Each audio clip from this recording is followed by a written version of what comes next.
Hello mga boss, update lang tayo sa diamond natin dito sa ating Lord 9 mga boss. Ayan, meron tayong 7.6k.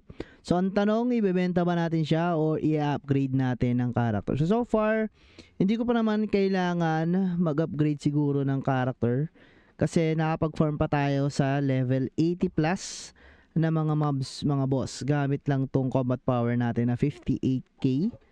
So masarap sanang bumili ng mga accessories, no?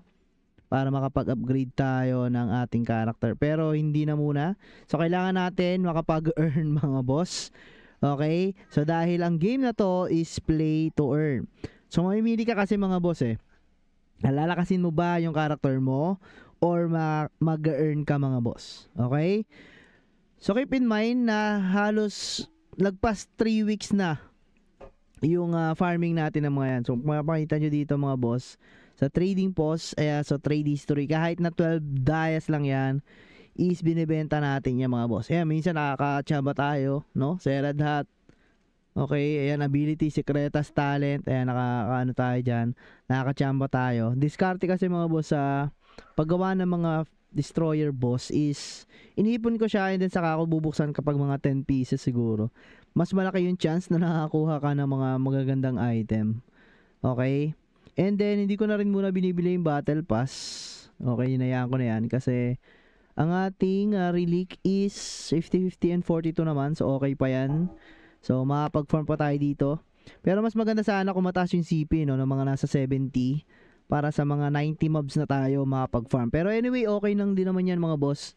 May earnings pa rin naman kahit dito lang sa mga level 80 mobs tayo mag-farm. So right now is nasa Garba na tayo. And then nagko-farm tayo dito sa Deadsman, no? Deadman's District 1, ayan. So dito tayo pumapesto minsan mga boss. 24/7 siya dyan.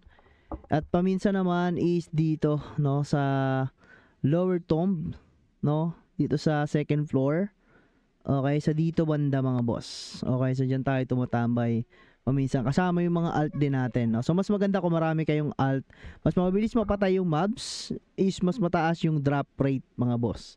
Okay, unlike sa mga ganito, no, matagal nyo silang mapatay, medyo mas mababa yung drop rate niya. Mas maganda talaga na may katulong kayo sa pagpatay. And then sa setup naman ng settings natin, no, sa combat, so naka-check yan lahat, naka-on, no. Ganyan din sa mga alt, minsan tinatanggal ko yung scan, no, para minsan sabay-sabay silang tinitira nila yung mga aggressive mobs, no. Ganun naman diskarte niyan eh. Ayan, so ano to?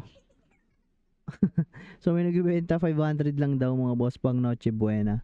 So anyway, yun lang yung update natin about dito, no. So nakuha na natin yung costume. So astig naman yung costume ngayon dito sa event, no. Ito, astig to mga boss. Bagay na bagay. Para tayo si Jumpio, no. Yung character natin habang nanununtok. And then siguro pwede tayo magpag-giveaway mga boss nitong ating plus 12 na knuckles. Ayan. Sa mga masugid nating commenter dyan and subscriber dito sa ating channel. So abangan nyo na lang yung mga boss. Okay? So again, this is Spotsy mga boss. Bibenta natin yan. So hindi natin i-upgrade sa character natin dahil nakapag-farm naman tayo dito sa level 80 plus na mob. So yun nga, 91 nga yun mga boss. Okay, so yun lang muna for today's video. Ito, bigyan ko na naman isang magandang update dito sa ating Lord 9. So again, this is Spotsy. Maraming salamat and peace out.